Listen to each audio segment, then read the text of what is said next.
Okay, welcome everybody to the Hypnotic Sunday service.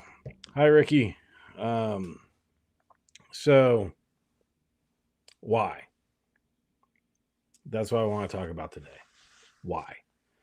Um, we have, as humans, we've got two brains kind of going on. We have that animal reptilian brain that we, have our instincts, has all of like the basic survival needs that we have in that animal reptilian brain back there that's millions and millions of years old.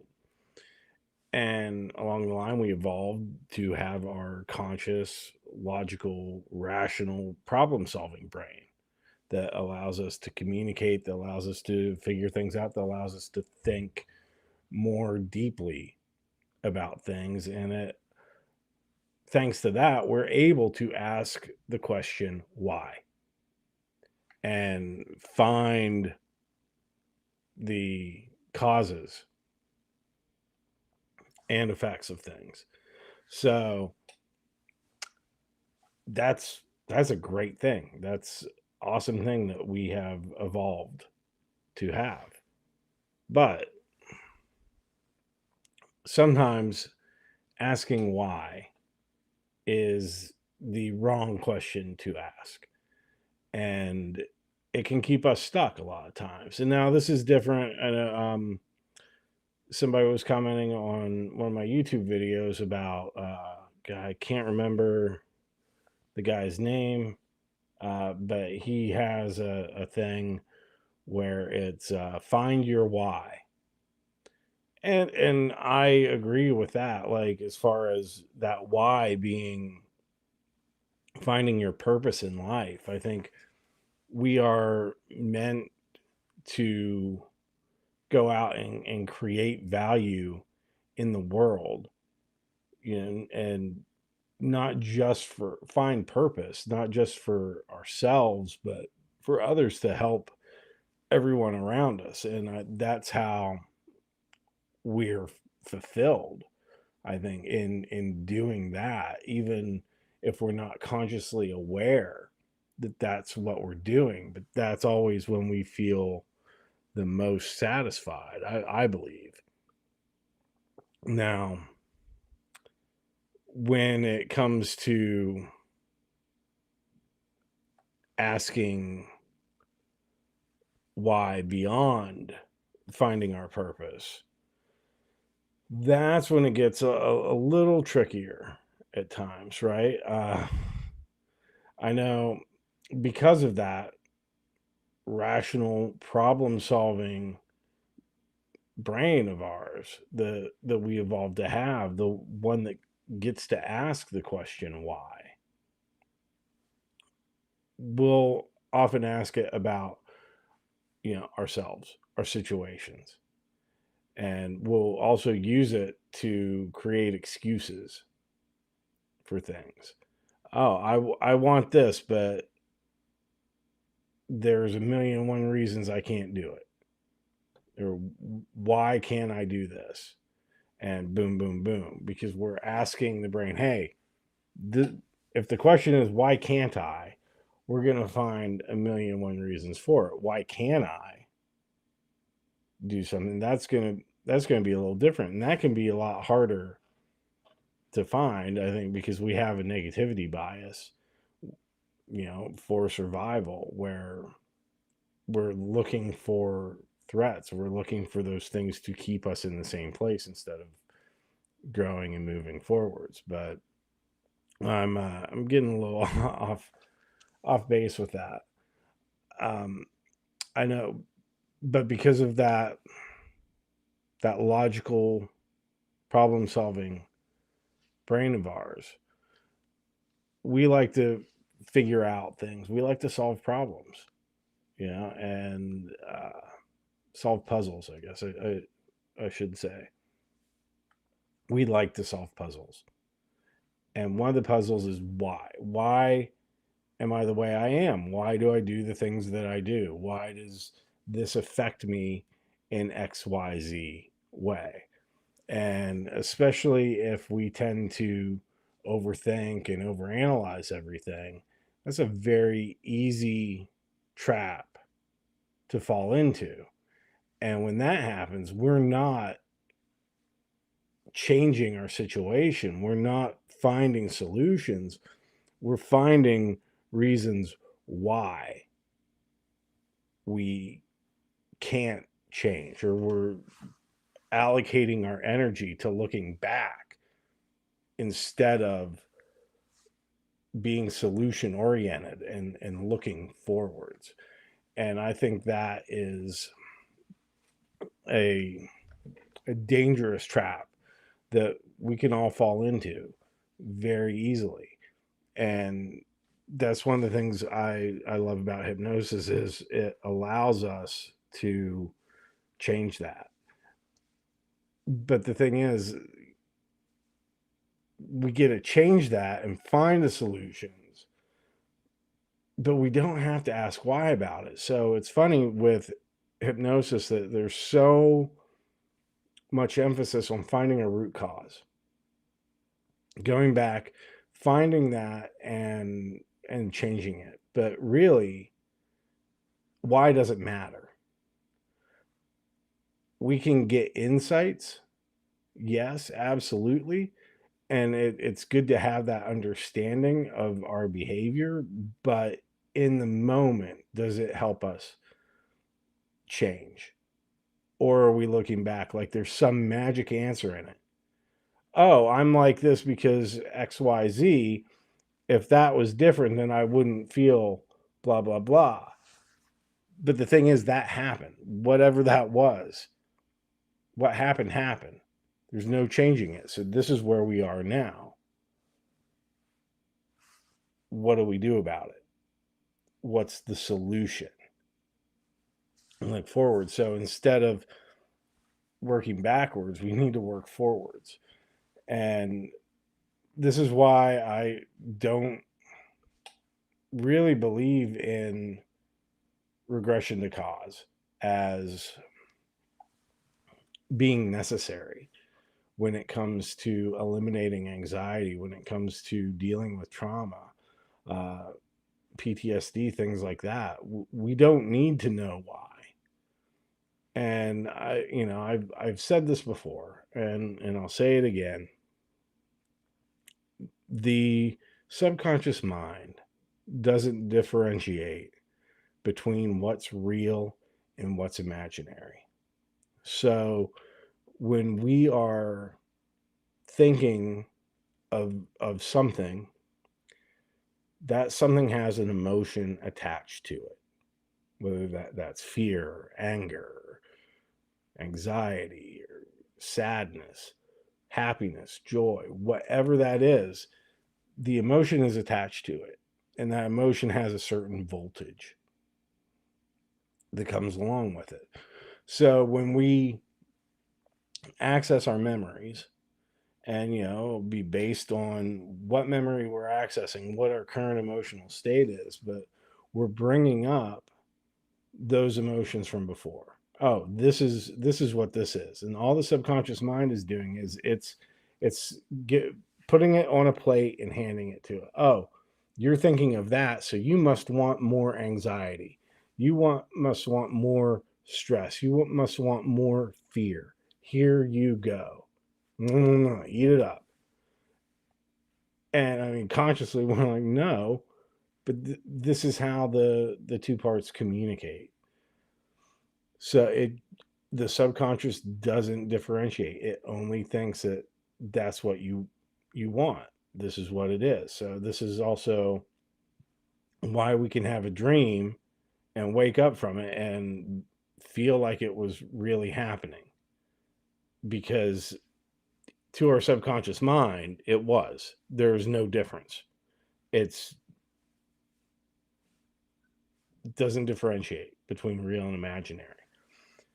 Now, in the same respect, it also doesn't differentiate between, well, I guess I shouldn't say differentiate, but in that same respect, the subconscious mind has no temporal sense.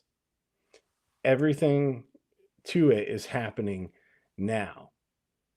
If we're thinking about something, even if it happened in the past, it's dealing in the now, in the present, and it goes, oh, this is what you want to feel now. Boom. And it delivers it. So we can get worked up about things, but that's why we'll start laughing if we remember something funny.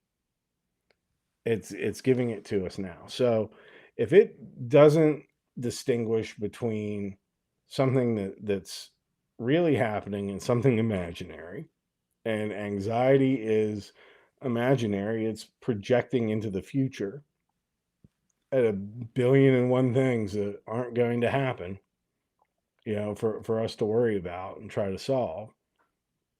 But we're imagining them, we're making it up, all of those things, because they're out there. It hasn't happened. I mean, maybe if you subscribe to many worlds theory, maybe they are happening, and we're picking it up from there. I'm not going into that can of worms today, but well, maybe a little bit, but it's just dealing with the now.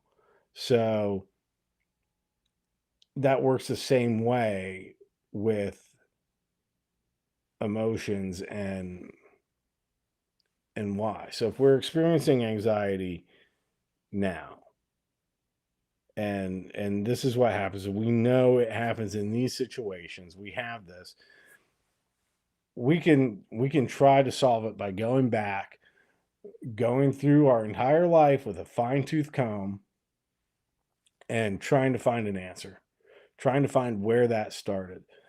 But that doesn't change anything where we are right now, and it doesn't change anything about where we're going to be tomorrow. It doesn't provide a solution.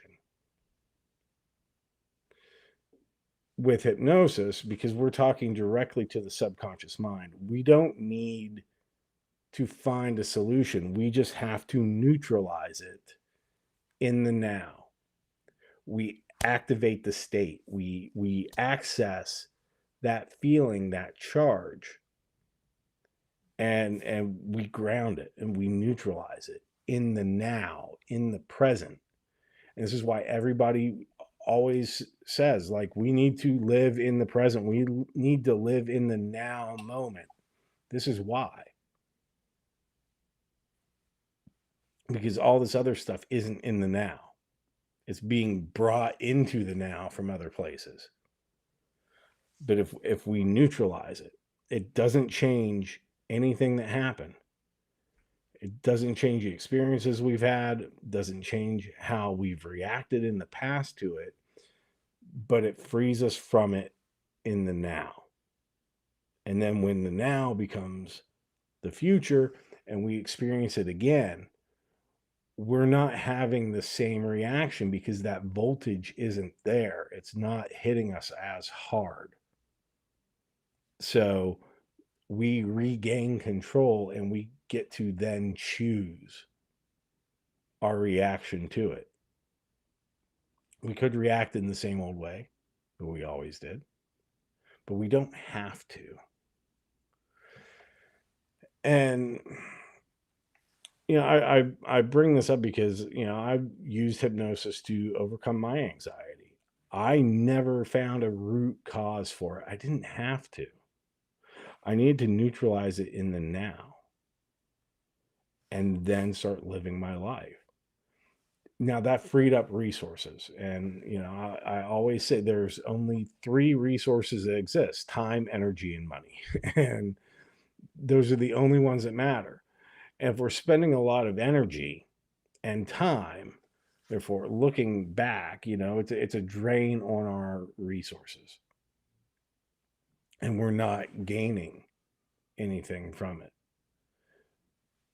But when those resources are freed up, now we're not using all this energy fighting against something, it's flowing now. Then the insights can come flowing in too. So we can go back and then go, oh, you know what? I think it was XYZ. Like I can look at my first panic attack and I can give you 1,000,001 reasons why that happened when it did. Are any of them right? Or any of them wrong? More importantly, does it matter? I don't think it does. The only thing that matters to me is that doesn't happen anymore. And that feels fucking great. So that's where I'm at. And I've gotten insights since then. Oh, I didn't think about things this way. But it's not something I needed to do to resolve the issue. I didn't have to go back to a memory that may or may not have been fabricated to figure that out. And when I say may or may not be fabricated, this is the other thing with root cause or regression to cause stuff is we're already giving the suggestion that there is one thing that has caused this, that there's nothing. There is at some point one singular root cause. I don't think that we're built like that. We are incredibly complex. I mean, even just like the simple motion of this, there's so much going on, and just like lifting my arm, and let alone speaking at the same time I'm doing that. That's incredibly complex what's happening in the brain, in the muscles, in the body, everything. So, how can there be just one cause for something, especially when, like something like anxiety, we're hardwired to feel that to survive. It's there for a purpose. And if we go to that root cause, we're already giving the suggestion that there's one thing. And who knows what the mind may or may not latch onto with that one thing. And maybe if it could make something up, or take a partial memory and then start filling in the gaps because it was associated and that's just what it's delivering. And I think my personal belief with like past life regression is this is what's happening.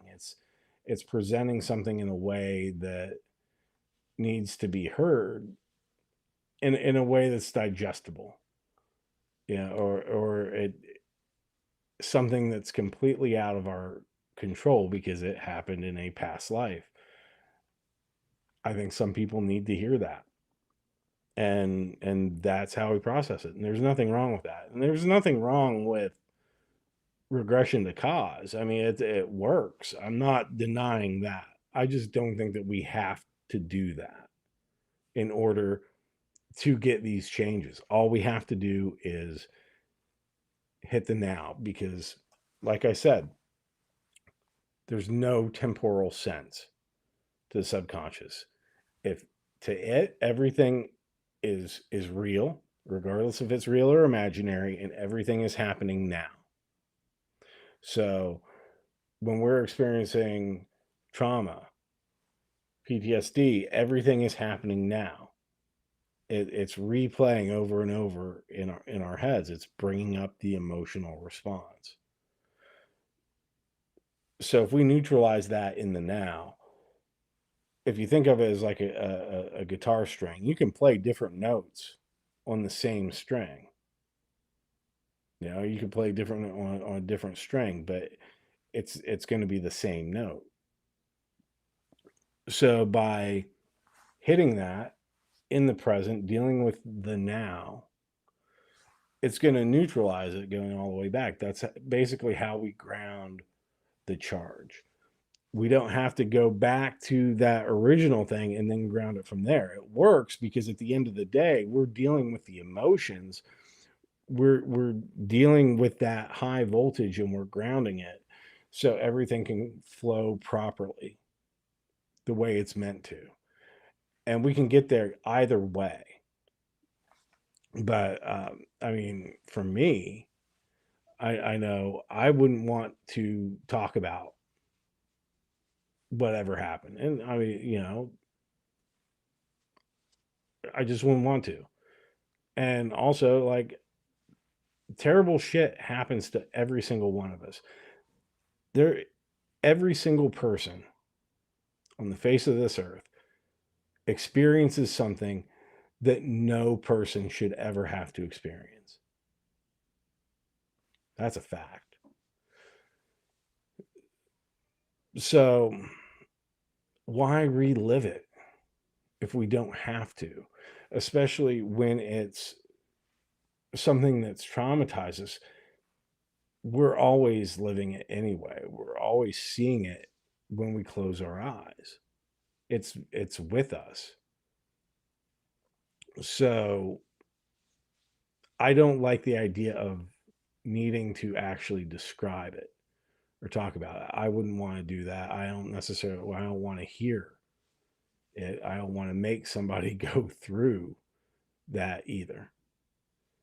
And what's great with techniques like my mentor Carl Smith, who does create kinetic shift and emotional detox, these are ways to deal with trauma, with PTSD, with anxiety, with whatever is going on, with just dealing with the emotions and clearing it out. And we don't have to dig into it. We don't have to be put in a chair and forgive, the whoever did us wrong. And there's none of that. It's just clearing the emotions and making things flow again. And maybe once that happens, like I said, those resources are free. It doesn't change what happened, but it gives us the space and the energy to start shaping our future and start shaping our now into the life that we want to have. We might get some insights of why things happened before, of what went on. But at the end of the day, we don't need to dwell on why something happened. It's just a waste of time. Doesn't mean that we don't want to know. I'm curious. I like to overthink. I want to know the why, but I no longer let it drain all my resources. I'm no longer stuck in that sort of paralysis thinking that there's an answer there to how to change my present when there isn't, because the why that came before created the situation, yes, but just because it created the situation, it doesn't move me out of it. That's me having to take action in the now, having to handle shit in the now to move in the direction I want to go. And going back and saying, oh, well, XYZ happened, so I'm this way, doesn't do anything. It doesn't change where I'm standing at this moment in time. So we can ask ourselves that, but does it really help us or does it keep us stuck? And keep in mind, because the subconscious is resistant to change, because the devil you know is better than the one that you don't. Nothing is scarier to the subconscious mind than the unknown. So if it's dealing with the unknown and it knows us better than we know ourselves consciously, that's for sure. It's going to pull every trick in the book to get us to stay put. And I think one of those tricks is asking why. Because when we're asking why and we're looking back, we're not looking at where we are now, and we're not being solution focused to change our circumstances. So, all right. Well, I think that's all I got for today.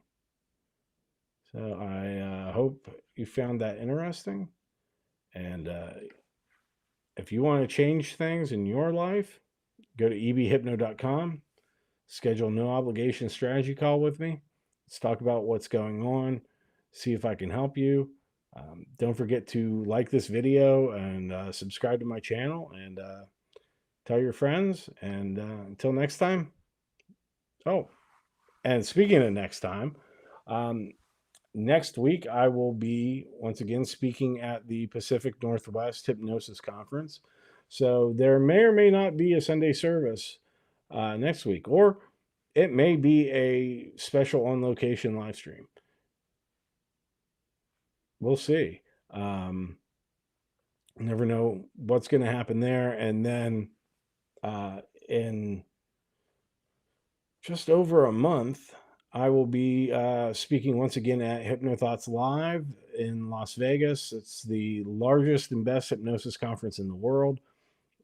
My absolute favorite time of the year. So I'll actually be speaking on this very topic of why uh, we don't need to do regression to cause to get great results for our clients in hypnosis. So that's going to be awesome. I'm really excited to be speaking at HypnoThoughts again this year. And if there are other hypnotists watching, I hope you come say hi. And yeah, so until next week, take care, everybody.